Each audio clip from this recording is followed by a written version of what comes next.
Good afternoon, everyone. Sorry I'm a few minutes late. I have quite a lot at the top, so I ask for your patience. First, on refugees.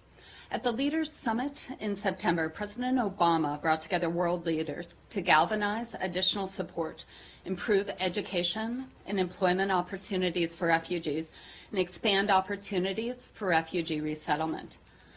As you know, the U.S. resettlement program serves refugees who are especially vulnerable, those who fled violence and persecution and cannot safely stay or return home.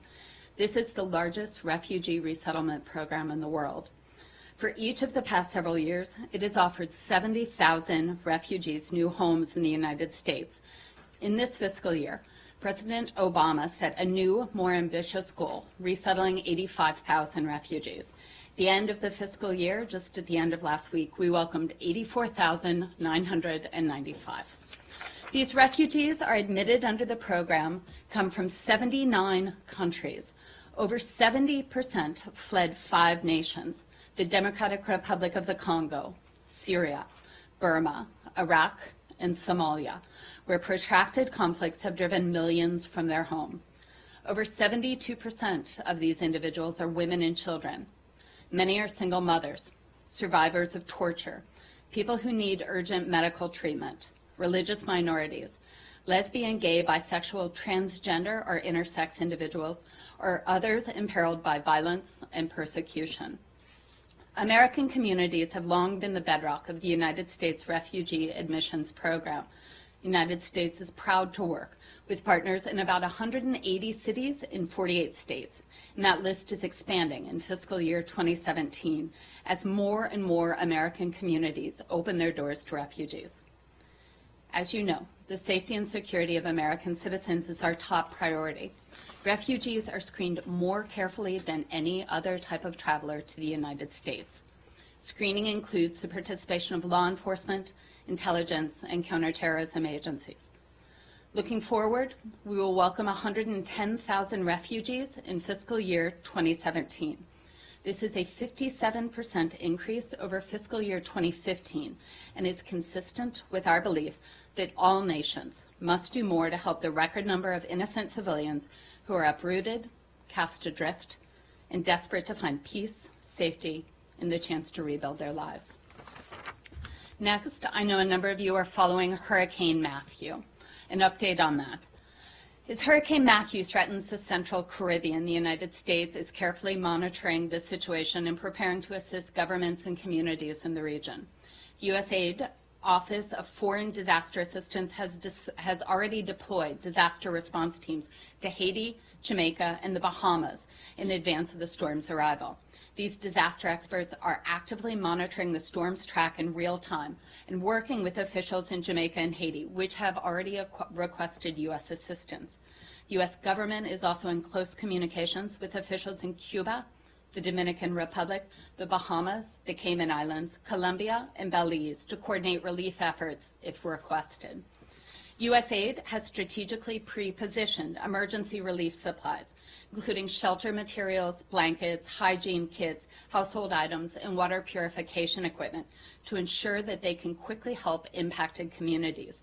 An initial shipment of relief supplies is being prepared to rapidly respond to those in need. We remain, as I said, in close contact with governments in the region. We'll continue to coordinate preparations. I'd also note we've issued travel warnings for Haiti, Jamaica, and the Bahamas, recommending U.S. citizens depart those countries if possible by commercial airlines. As we know, airports will close if conditions deteriorate. We advise U.S. citizens in affected areas who have not already made travel arrangements to make preparations immediately to shelter in place in a secure location to protect their property. As always, we advise U.S. citizens to read travel warnings, which provide embassies emergency contact information, as well as other information to help them prepare for the storm. We'll continue to update you as that unfolds. Next, on Colombia. I think you all saw John Kirby's statement this morning.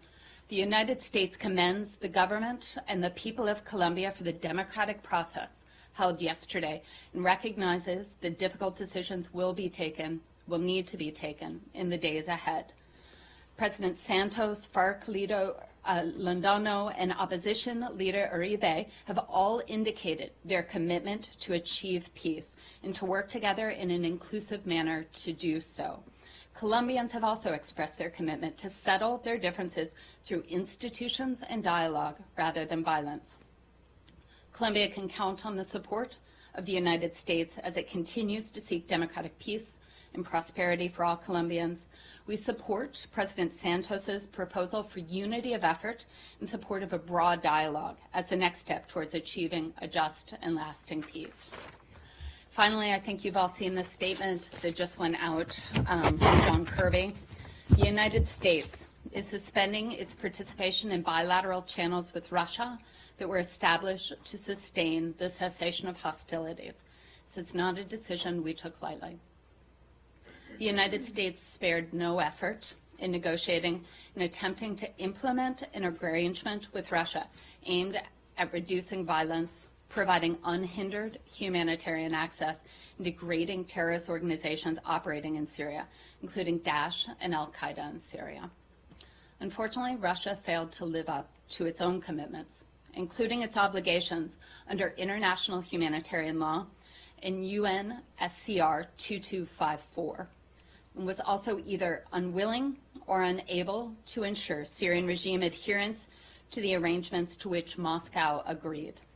Rather, Russia and the Syrian regime have chosen to pursue a military course inconsistent with the cessation of hostilities, is demonstrated by intensified attacks against civilian areas, targeting of critical infrastructure such as hospitals, preventing humanitarian aid from reaching civilians in need.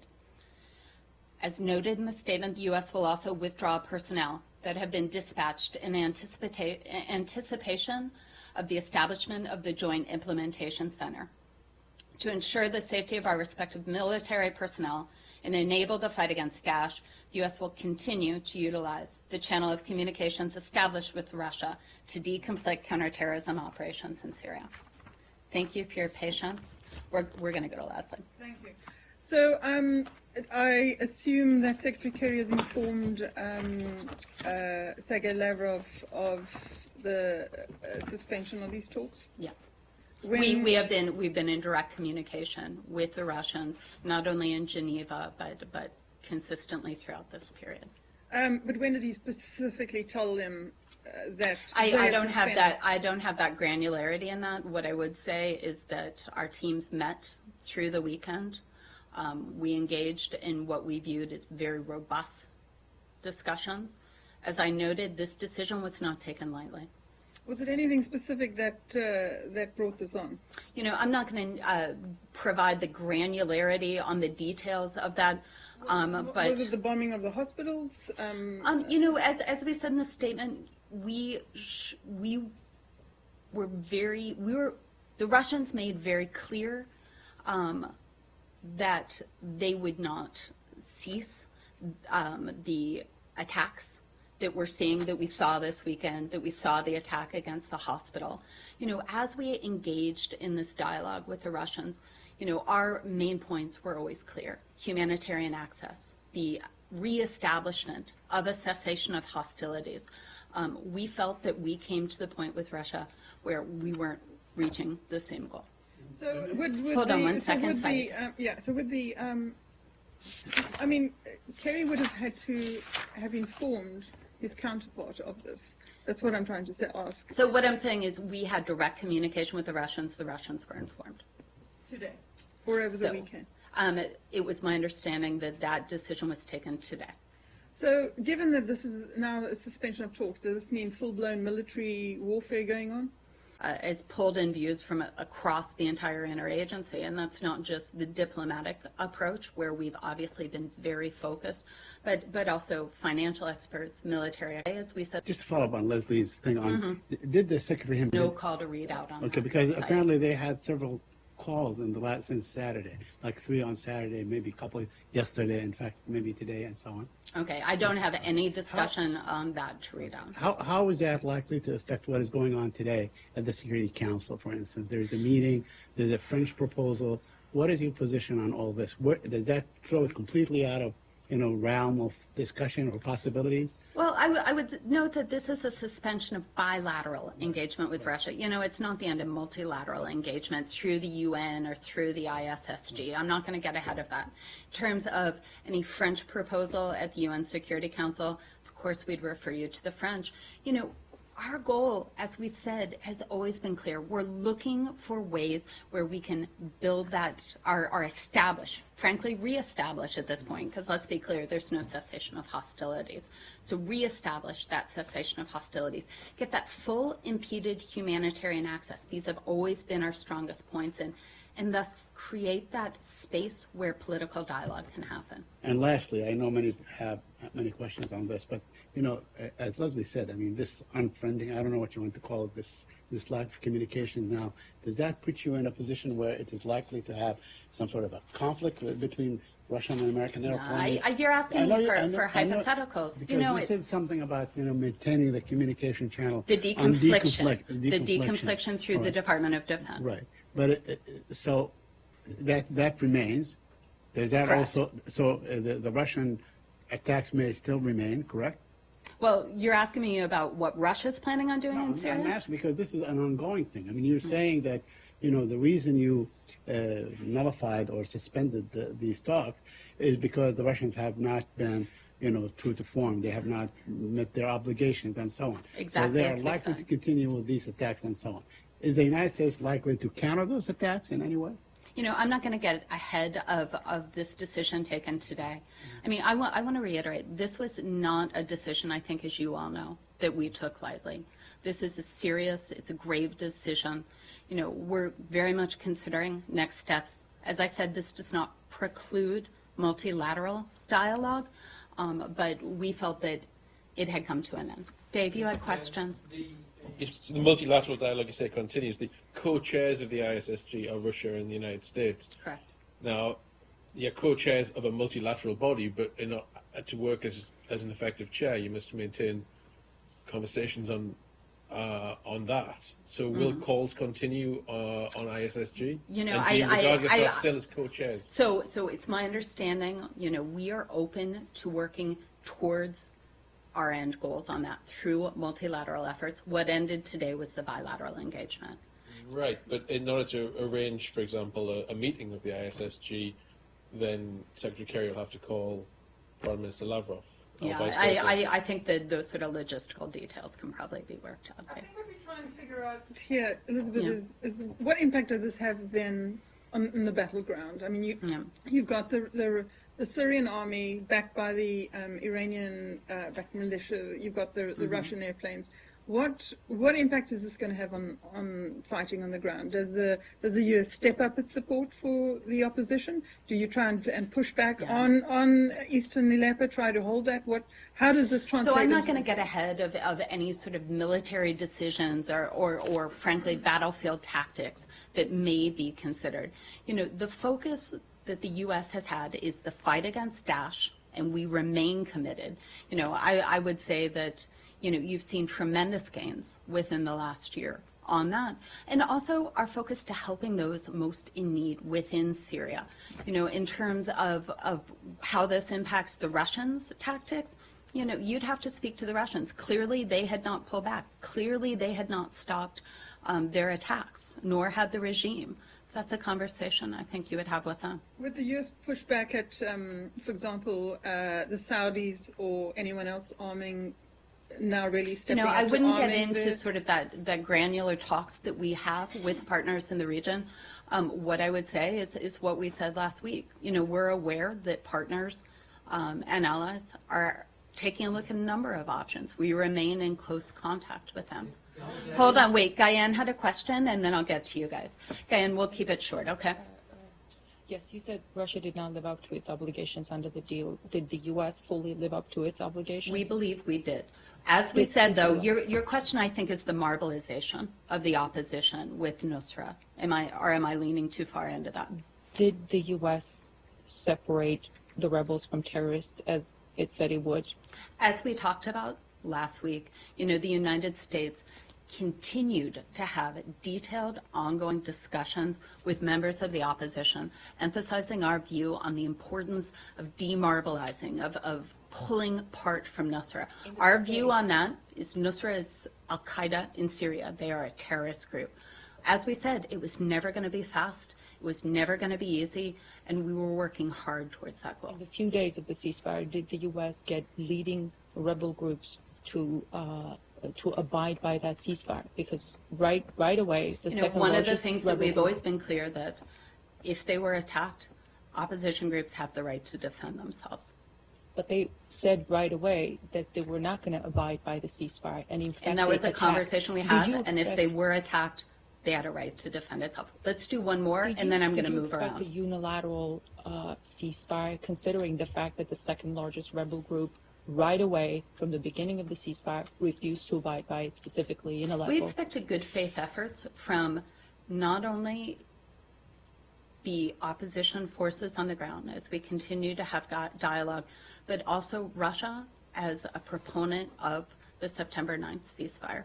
So the September 9th agreement. So yeah, we did expect action. Go back to the deal on September 12th. What would have changed? Would the leading rebel groups abide by the ceasefire? Would the U.S. be able to separate the terrorists from the rebels? I think you're asking hypotheticals on this. You know, what we wanted to see is we wanted to see both sides make a concerted effort and exert influence where they could. You know, and according to our view, according to, as you can tell, our action today, we do not believe that Russia did that.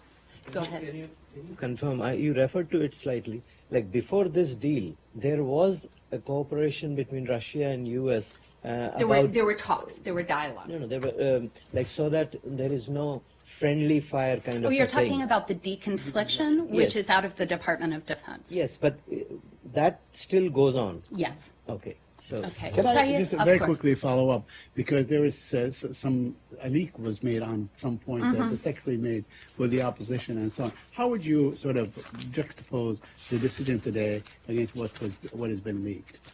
Well, you know, so How would you? So on the leak, you know, or the audio that was reported, audio, you know, we're going to decline to comment on what was a private conversation that the secretary had.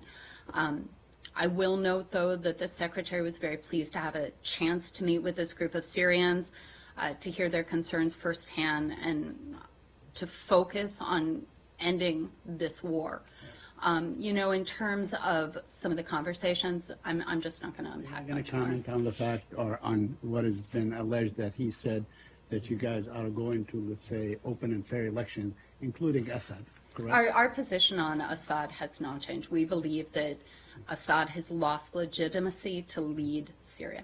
But if you feel that a fair and, you know, transparent election could be conducted in Syria, that he can Well, join. we've always you said know. that this is up to the Syrian people. You know, it's up for the Syrian people to create the mechanics in that transition. Certainly, the international community stands with them as they do that. But this is a question for the Syrians. But our position on Assad has not changed. Let's finish up on Syria, and then I know there's a lot more. We'll do two, Guyan, and then we're going to close this out, okay? What is the U.S. strategy in Syria now without cooperation with Russia? So, as I noted, it's the bilateral discussions with Russia. The suspension has happened. We will continue to talk with members of the international community through other multilateral fora.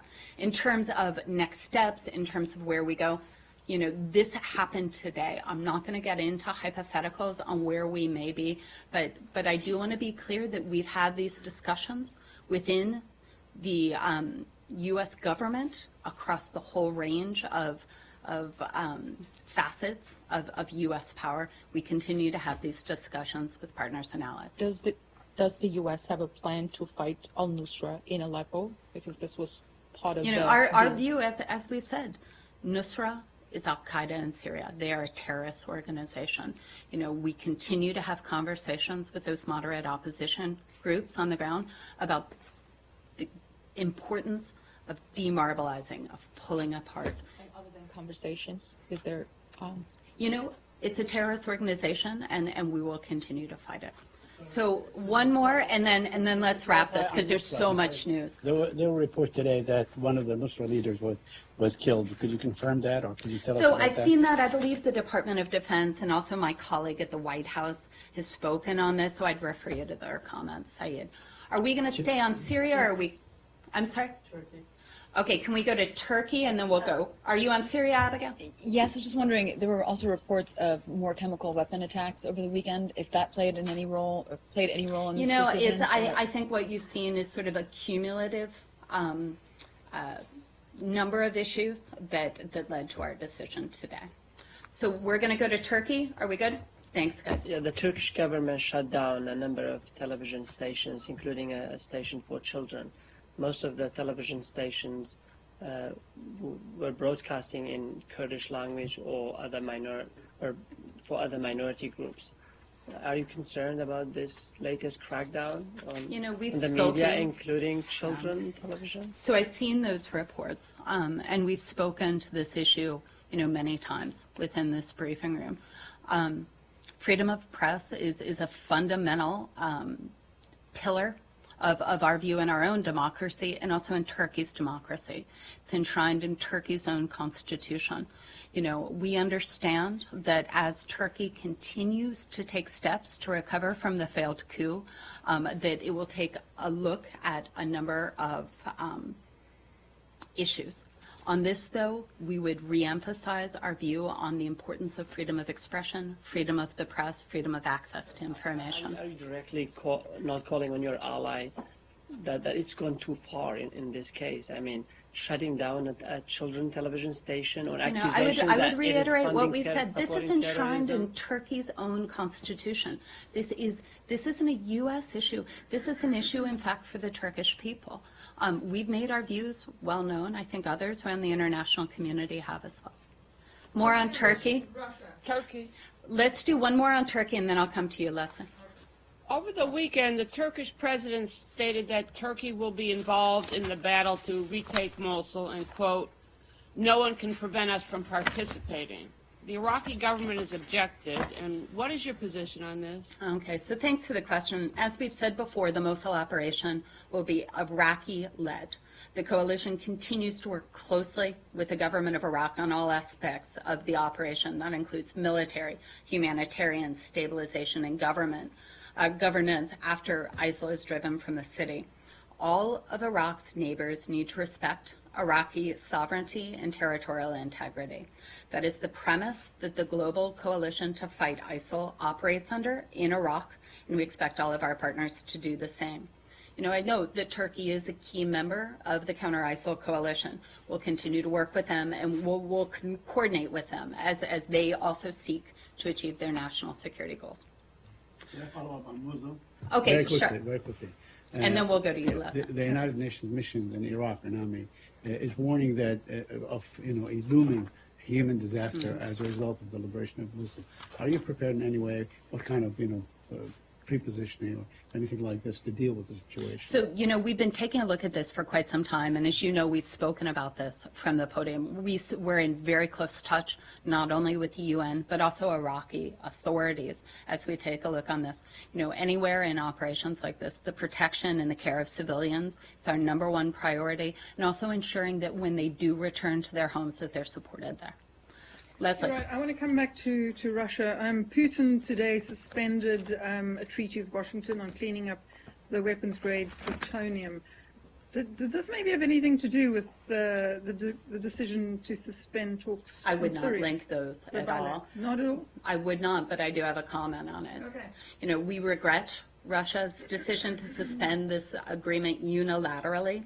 The United States remains committed to the agreement. We believe it's in the best interest of both the United States and Russia. It's part of our efforts to secure nuclear materials and combat nuclear terrorism. I would note this is the latest in a series of steps by Russia to end long-standing cooperation on nuclear security and disarmament, including its decision to not participate in the 2016 Nuclear Security Summit and its unwillingness to continue strategic arms control reductions. We'd also note it's disingenuous of Russia to cite the United States' threat to strategic stability as a reason for this decision. The United States seeks a constructive dialogue with Russia on strategic issues, but it is Russia instead who continues to engage in destabilizing activities and to suspend cooperation under existing agreements like this one that benefit international security. So if you're not linking Hold on both, one if you're second. not linking both, because Moscow Why not? specifically said today that it was a series, it was done in this response to unfriendly acts by Washington. Yeah, you're going to How have to can you ask. not- You're going to have to ask the Russians for their decision. We believe it would be a shame if this important agreement was put aside because of an unrelated issue. Would you say that this is the lowest point in U.S.-Russian relations? I'm not in the going to last- characterize it How would as you that. characterize it? Because, You know, what I would tension say- is high, rhetoric about nuclear armament and so on, differences in Ukraine, over Syria, almost everywhere. Would you say that this is really a very low point in You know, U.S.-Russian relations? I think what you see is that in areas where we have commonalities, areas where we can work with Russia, we continue to do so. You know, we've had conversations. The Iran deal is a perfect example on that. You know, DPRK, issues like that. However, we do have sharp differences with Russia, certainly on Syria, on Ukraine, on this issue right now. Where we can work with Russia to benefit the international community and also to increase our own national security, though, we will continue to do so. Okay, wait, are we still on Russia? Russia. Okay, let's do Russia. Are you aware of the arrest of Ukrainian journalist in Moscow 3 days ago? So when he had private visit to his close relatives. Yeah, so I have seen those reports being detained in Moscow. Obviously, we're monitoring the situation. I don't have a lot of detail on more of that. I'd actually refer you to the Ukrainian government. Okay. Are we done with Russia? One more. There's a report on Radio Free Europe that 2 U.S. diplomats were drugged in St. Petersburg at a conference last year. I am aware of those reports. One of them was hospitalized, apparently. Was this an act of provocation by the Russian services? So what I would say is what we've said before on incidents like this. I'm not going to speak to the specific of the various incidents that have occurred, but I can say is that we are troubled, we remain troubled by the way our diplomatic and consular staff have been treated over the past 2 years. We have raised our concerns at the highest levels. In particular, the harassment and surveillance of our diplomatic personnel in Moscow by security personnel and traffic police has increased significantly. As we've said before, we find this unacceptable. And with this particular incident, you're not confirming it? No, I'm not going to But you're speak not to denying this. it either. I will not speak to this particular incident. Okay, are we done with Russia? Let's go to Asia. Hello, Tejinder. So, with respect to that surgical strike, Pakistani Lieutenant General Bajwa, the Director General of the Inter-Services Public Relations, he took journalists from various outlets and to the LOC, the line of control, in Boxer Foundation, Hot Spring Formation, and showed them that, look, there's no devastation. There's so, and then India is saying there was a surge. What is your position on this? So our position is what it was last week. We're not going to speak to specific reports of incidents along the border. We urge calm and restraint on both sides.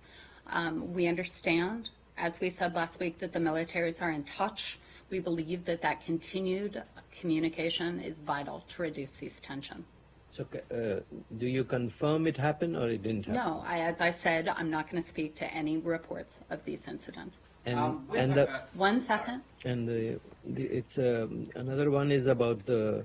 You have any comments on the Paris Agreement, which Indian lawmakers have given a nod and they have technically submitted the instrument to the UN? Yeah, we welcome this. This is fantastic news. India, like many countries, has been working to complete its domestic process as quickly as possible. We are very encouraged. We care about strong climate action, and the Paris Agreement has been a matter of personal commitment and leadership for both President Obama and Prime Minister Modi. Thank you for that question. Thank you. We have heard from this podium that United States is engaged with the leadership of both the countries, Pakistan and India. So what is the core issue is being discussed in those discussions, in those engagements? Well, I think what you would take a look at being discussed is regional stability and regional security. You know, one of the things I think we all need to focus on is you know, conflicts or issues or rising tension are not contained to any specific region. You know, we are in favor of any reduction of tensions that both sides agree to in this particular instance. You know, we have strong ties with both Pakistan and India, and we'll engage on that basis. Both the militaries are on high alert, and there is a threat of, obviously there is a threat of nuclear war in that region. And the main reason of this threat is the Kashmir issue. So is there any kind of discussion with India for the solution of this international matter as it poses a real threat to that region, a threat of nuclear war? What I would say is that our position on Kashmir has not changed, and I would remind you that we're having conversations with both on the importance of reducing the tensions in the region. Saeed? A couple of questions on the Palestinian-Israeli issue. We'll do this, and then we'll go to you, Leslie. Go ahead. Very quickly, Israel announced plans to expand the settlement of Amona, apparently an outpost, to all sides. Do you have any comment on that? Yeah. Thank you for the question. We are deeply concerned by the reports of the government of Israel's decision to advance plans for settlement units. We're still gathering information, but as we continue to make clear, as we have repeatedly made clear, we oppose steps like this, which we believe are counterproductive to the cause of peace. Also, last week, the Israelis forced Palestinian families to demolish their own homes in Jerusalem to avoid, you know, the heavy fines and so on that come along with the government demolishing them. Do you have any position on that? It's exactly what we've said when these issues have come up before. You know, what we call on all sides is to reduce the tensions, to create the environment that can advance these dialogues and promote peace. Mm-hmm. Leslie. And, you know, I can't. Oh, I'm sorry, one more. I'm just tempted to ask now that the Secretary will not be so consumed by the Syria issue on a daily basis with his counterpart, Mr. Lavrov. Will he have more time for the? Well, I would dispute process? both sides of that question. Okay, one is that the Secretary remains seized with Syria. You know, this is a humanitarian crisis of epic proportions, and so I would not say that he's reducing his interest, but I would also say that the Secretary has never lost sight of the importance of the Middle East peace process. He remains deeply committed. He will continue to pursue that. And I'm not making light of the Syria situation No, of by course. any means. I'm saying that it has taken a great deal of energy in the last few months on the international level. I'm saying that in the remaining months of this administration, are we likely to see an energized or maybe renewed effort in that direction? I would say that Secretary Kerry never stopped pursuing it. So to the Philippines, the Duterte at the weekend said he had complained to Russia and China about the United States. Do you have any comment on that? I do not. It's not really the complaint that everybody's looking at this. It's the escalation of tensions with an ally in the region. How does the U.S. basically view this escalation of tensions? Are there discussions going on directly with them? Is there any kind of discussion underway of maybe withdrawing aid from that, or suspending or withdrawing any kind of military cooperation that the U.S. recently agreed with the Philippines? So a few things, because there's a lot of questions in there. What I would say first off the bat is we're very focused on our broad and deep and, frankly, historic partnership, in fact, alliance with the Philippines. You know, we have a scope of relationship that spans all of the gamuts: diplomatic, military, certainly people to people. You know, the cultural ties that our two peoples have are deep and broad. So we're very focused on that, and we're very focused on the relationship. You know, our partnership with the Philippines has been a cornerstone of stability for over 70 years. You know, the Filipino people are some of our best friends, our allies, and that's what our relationship is built on. In terms of individual comments, you know, I'm not going to get into a position. I think we addressed this last week, you know, where we're going to address every comment that's made because our focus is on the underlying relationship. So that the strength of that relationship was obviously before Duterte came in. I think it continues now, Leslie. So are you saying that what he's saying is just I would speak refer or- you to the presidency of the Philippines to speak specifically to that. You know, what I would note is we've not been officially contacted by the Philippine Defense Department authorities regarding President Duterte's statement. I'd also note that we'll live up to our commitments and we expect them to live up to theirs. But how can you continue to have a relationship with someone like this who speaks ill of the United States so publicly, demeans the president? Because I and- think what you do is you look at the breadth of relationship. You look at our long-term partnership and, in fact, friendship with the Philippines, and that's where our focus is. But surely it can't be business as usual between the two of you when he acts like this. I mean, We've spoken has about this it in before. any way you know? changed? I mean, Mark relationship? talked about this yesterday. I think, you know, more importantly, No, President. yesterday was I'm Sunday. sorry, it feels like yesterday. You know, President Obama addressed some of this. You know, where we're really focused, as I've said, is our partnership. Okay, are we still in the Philippines? I'd like to go to Gambia. Okay, we're all over. So why don't we do the Gambia? Is it true that you have banned visas for all Gambian government employees and people from certain groups related to the government, such as political parties? And is this in response to Gambia's refusal to accept 2,000 deportees? So what you're talking about is recalcitrance. Okay, so I'm going to read a little bit about this because this is a very detailed and technical thing. So again, bear with me. As of October 1st, 2016, the United States and Banjul, the Gambia, has discontinued visa issuance to employees of the Gambian government, employees of certain entities associated with the government, and their spouses and children, with limited exceptions. Under Section 243D of the Immigration and Nationality Act, when so requested by the Secretary of Homeland Security due to a particular country's refusal to accept or unreasonably delay the return of its nationals, the Secretary of State must order consular officers to suspend issuing visas until informed by the Secretary of Homeland Security that the offending country has accepted those individuals. I'd note as a point of fact that for many years, the State Department and ICE, part of DHS, have worked with recalcitrant countries at all levels to improve cooperation on removals. We consider all options at our disposal, taking into account complex bilateral relations, foreign policy priorities, and other extenuating circumstances. In many cases, diplomatic efforts are successful in addressing the problem. The Gambia is unique in that we have applied numerous tools on how to engage, but without any result.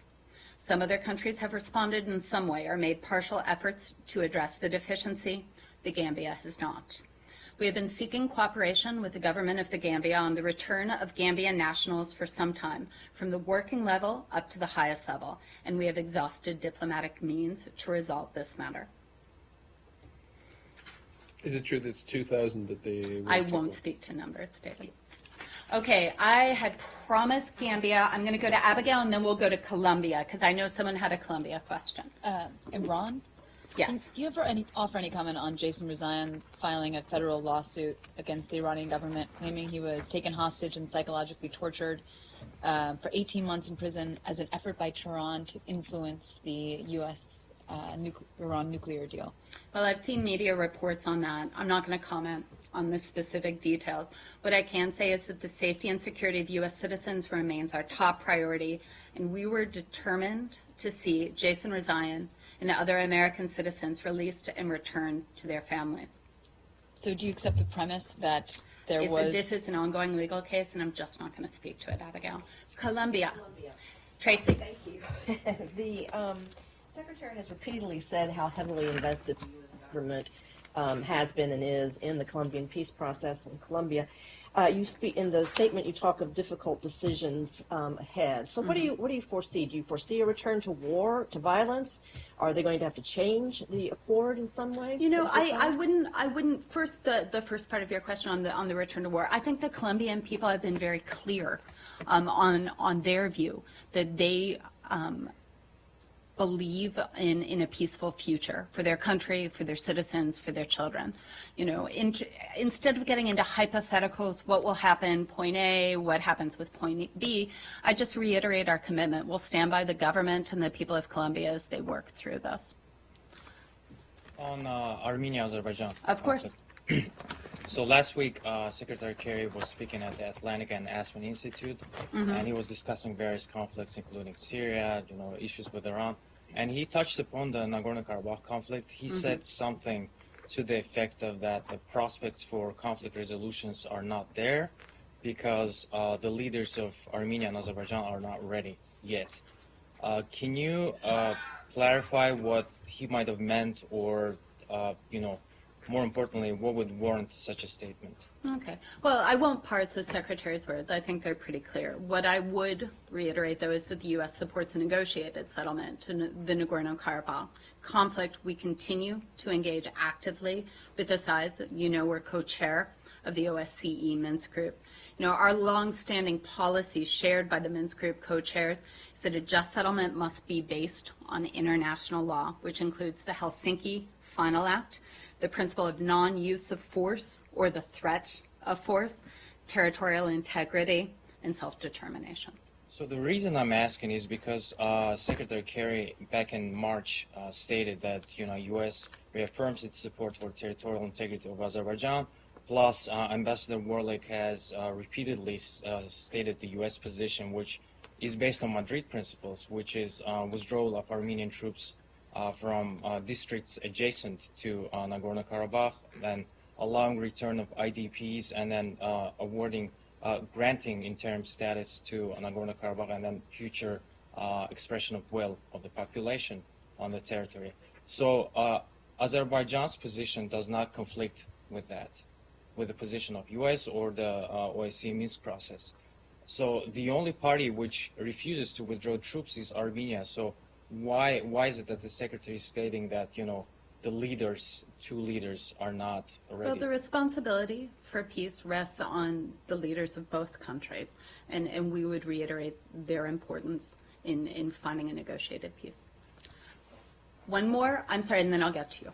Afghanistan.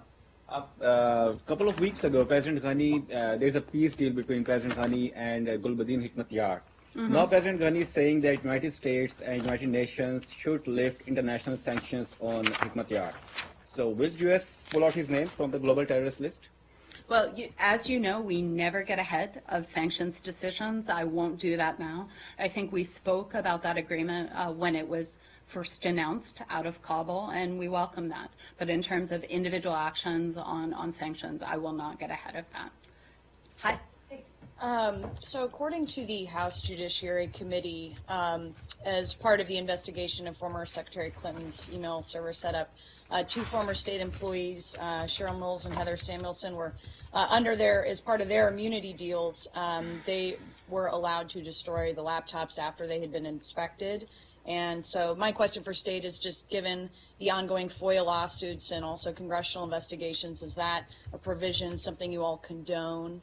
Yeah, I can't speak to immunity agreements, and I certainly can't speak to the FBI's investigation. As we've said before, our focus is on processing for public release the materials we have received from the FBI. Okay, and just one Sure. quick other question. According to the FBI files, a State Department employee told federal investigators that some of the classified codes on the emails had been changed in order to shield them from public review. Is that also something that's, you know, within the spirit of your responsiveness to? You're talking about the B1 classification to a B5 deliberative? Yeah. Okay, so we strongly refute those claims. We've been clear all along that our Freedom of Information Act review of former Secretary Clinton's emails was a complex and multi-step process that included consultation with State Department policy experts and legal advisors, as well as other government agencies. State Department attorneys are involved in the multi-step review process to ensure that proposed FOIA redactions and classification upgrades are defensible in court.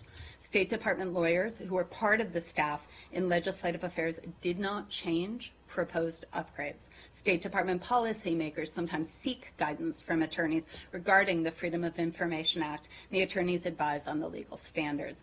We made appropriate redactions following the standards laid out under the FOIA guidelines for redactions, as well as the rules governing classification as defined by Executive Order 13526. The department has complete confidence that its attorneys perform to the highest professional and ethical standards, including with connection with the review and release of Secretary Clinton's emails. So to be clear, these claims to the contrary are unfounded, it sounds We like, strongly from your- dispute them. Thank you. One more? Go ahead. Back to Syria, just Of course very, you very can. quickly, because your counterpart over the weekend at the Russian Foreign Ministry said that an attempted attack or an attack on the Syrian army or Syrian military or bases or Damascus and so on will cause something akin to tectonic shifts or something like this in the Middle East. I wonder if you saw the comments. I saw the comments. Our focus in how do Syria you has feel about always been on fighting ISIL. Our focus is on fighting Daesh. You know, I'm not going to clarify or speak to her comments. What I'm does that sorry. mean, tectonic shifts? It will cause You know, tectonic shifts? I would have a very different job if I could read the Russians' minds. Thanks, guys. Okay, I'm sorry, to gender, one more. Yeah, no, I had asked last month about there's going to be a EU-Arab summit in Athens, November 3 and 4. Will there be a U.S. presence, and in what capacity? You know, I need to look at that to gender. I just don't have an update for you. Thanks, guys.